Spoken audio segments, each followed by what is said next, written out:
We are diving deep today into a framework that I think addresses one of the most stressful phases of human experience. The aftermath of a major life change, whether it's a breakup, a career pivot, or just the end of a long chapter. We always talk about move and learn. But the sources we've stacked for this deep dive, they propose a much quieter, more internal process they call the rebirth ritual. Right. And a big chapter closes. The immediate reaction for a lot of us is what you might call the aha, moment of change. It's loud, it's urgent, it's all external. It looks like proving something. Exactly. Or major proof, new clothes, signing up for a marathon, maybe jumping immediately into a new job or new relationship. We're basically sprinting to show the world and ourselves, I'm okay, see, I moved on. And that sprint, that's a first major conflict in this whole framework from an energetic standpoint and a psychological one too, that rush is exactly where the instability is. True rebirth, according to these sources, it's never about rushing. It's not about running away from the past. Because you just take it with you. You do. You just take the old emotional wiring, the old anxieties. You take all those unresolved patterns and you just repackage them into a new temporary situation.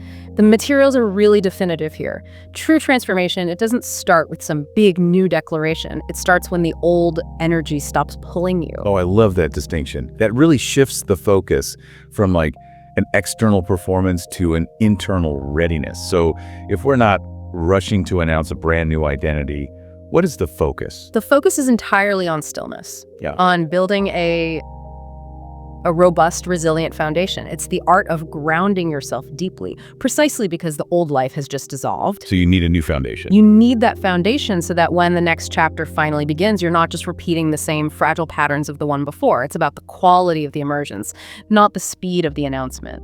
Okay, let's unpack this. Our mission today is to dive deep into the specific psychological and energetic structure of this whole transformation.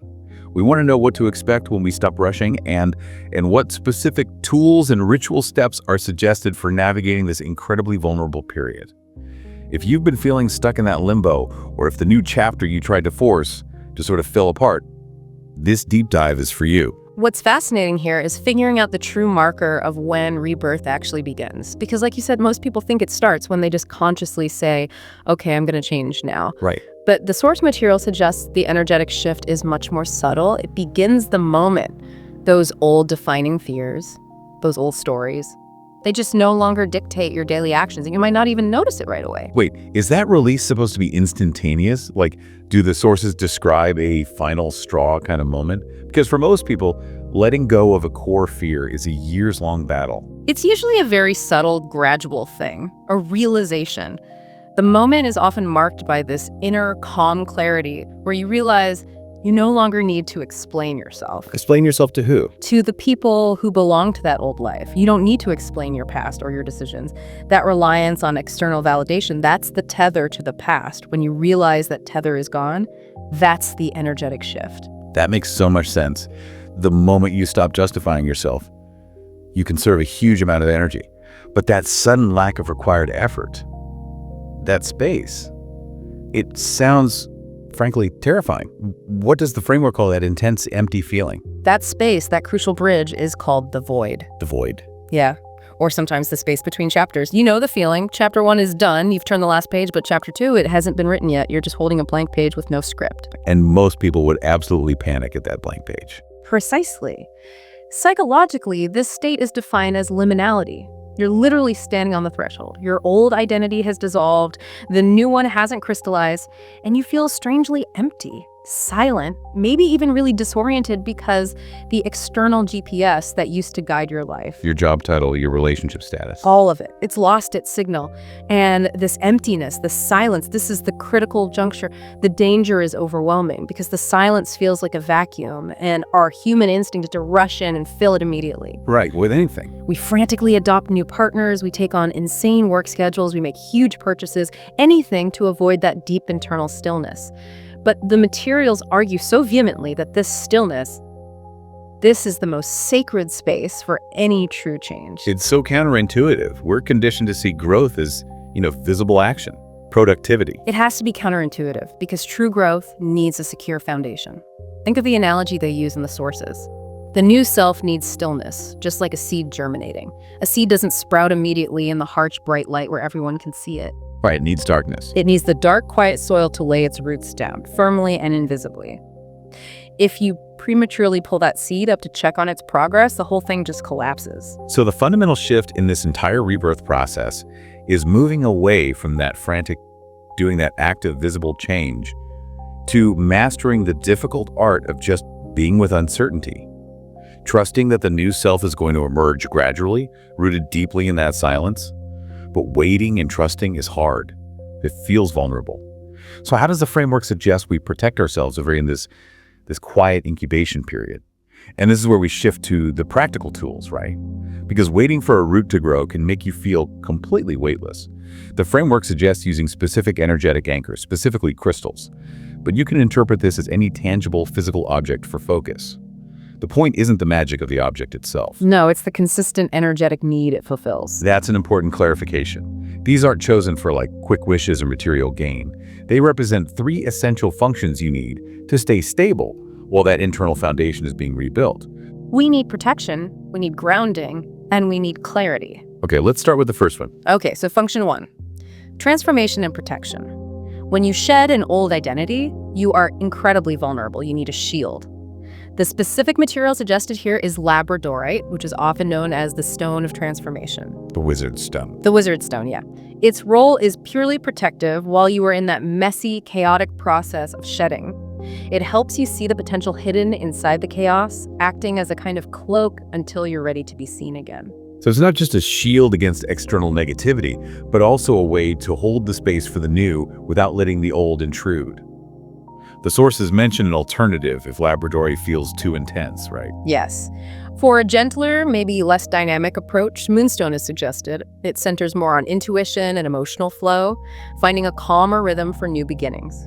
But the function is the same: shelter transformation. Okay, next. We need stability, especially in that liminal void. Function 2, grounding and letting go. When you're unrooted, you're so easily carried away by fear, by anxiety. We need an energetic expert at stabilizing the self. The primary suggestion here is smoky quartz. This is an incredibly effective tool for letting go. Its core purpose in this ritual is to absorb all that residual fear, worry, and anxiety that's still clinging to you from the old narrative. It draws that heavy energy down and sends it back to the earth. Oh, wow. And that action stabilizes your whole nervous system.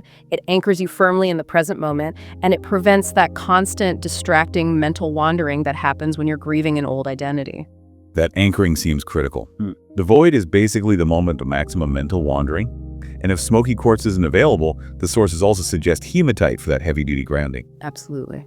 And finally, we have to anchor the intention of the future. Function 3, core identity and amplification. This is where clear quartz comes in. Right. Clear quartz is the ultimate amplifier of intention.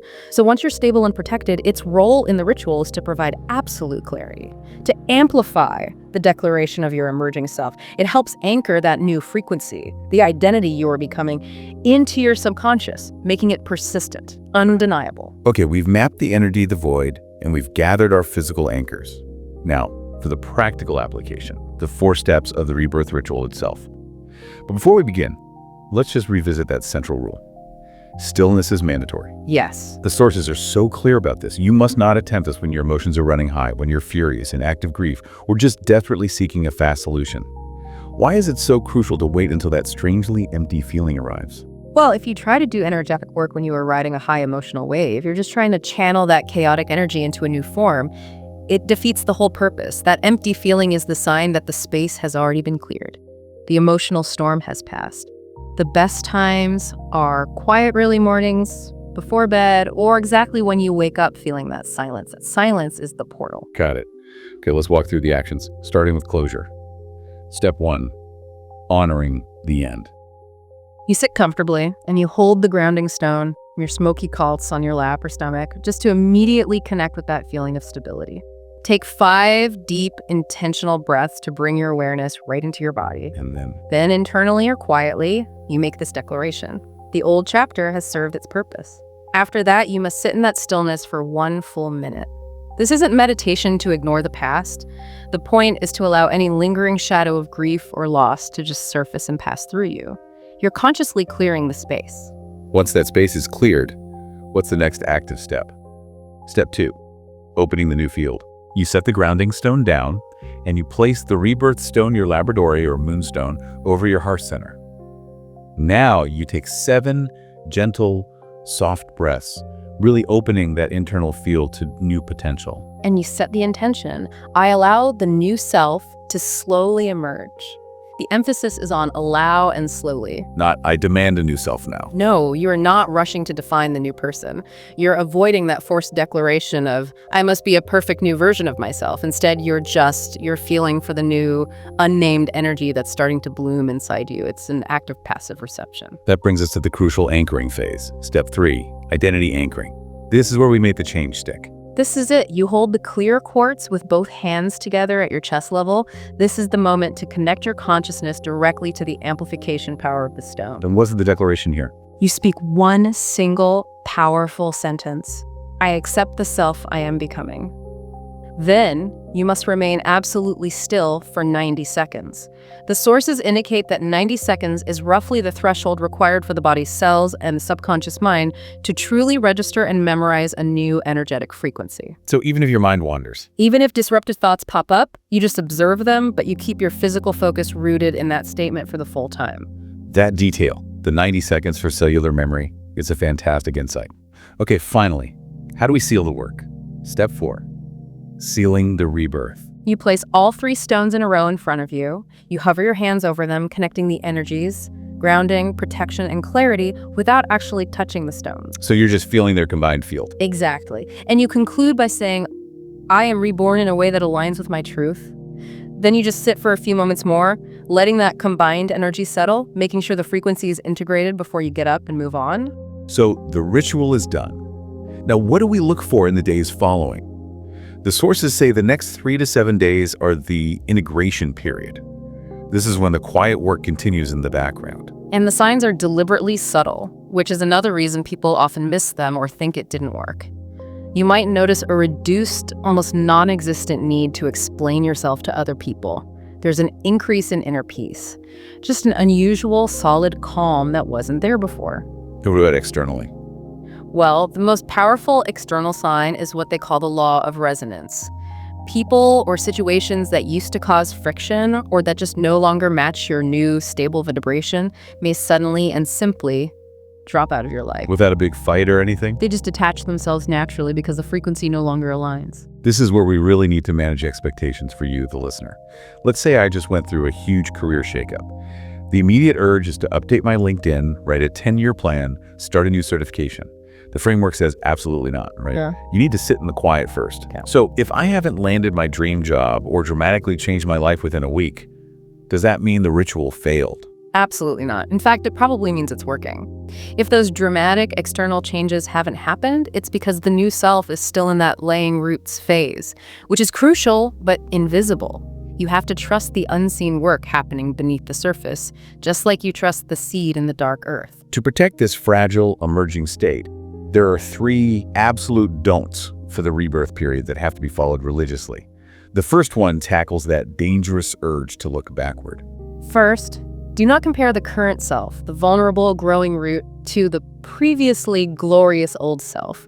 That comparison is toxic, it's unfair, and it is guaranteed to stunt your new growth. The old self had years of established form. The new self is just a frequency. Okay, what's the second don't? Second, do not rush to set huge New Year's resolutions or massive goals. The whole point of the ritual is to allow a new, truthful path to emerge. Forcing a predefined path on an undefined self is just self-sabotage. You have to let it incubate. Exactly. Let the new identity define its own direction naturally. And third, and this is maybe the most important instruction of all, keep the entire process secret. Really? Yes. Rebirth grows best in privacy, in that sacred quiet we talked about. Don't go around announcing, I'm a new person, to everyone. Let the results, the quiet stability, the internal shift, let them speak for themselves when they are ready to be seen. You don't need external validation for internal change. What's so fascinating here is that the final takeaway just flips the script entirely on what transformation even means. True rebirth doesn't come with, fanfare, fireworks, or some loud declaration of arrival to the world. It comes with a stable silence. It comes with a deep, quiet confidence that no longer needs to be proven or explained. So what does all this mean for you, the listener, who may be navigating that terrifying liminal void right now? You don't need to have all the answers for tomorrow's path. You don't need a 5-year plan written in stone today. Simply knowing and trusting that you are no longer the same person and the previous life has served its purpose. That is enough. That's everything. The real power is in trusting the quiet. If the root is securely planted in that quiet, sacred space, the new path and the fruit it bears will emerge naturally, without you needing to anxiously pull or rush it into existence. Embrace your new, stable self and just allow it to be. For this deep dive, thank you for joining us.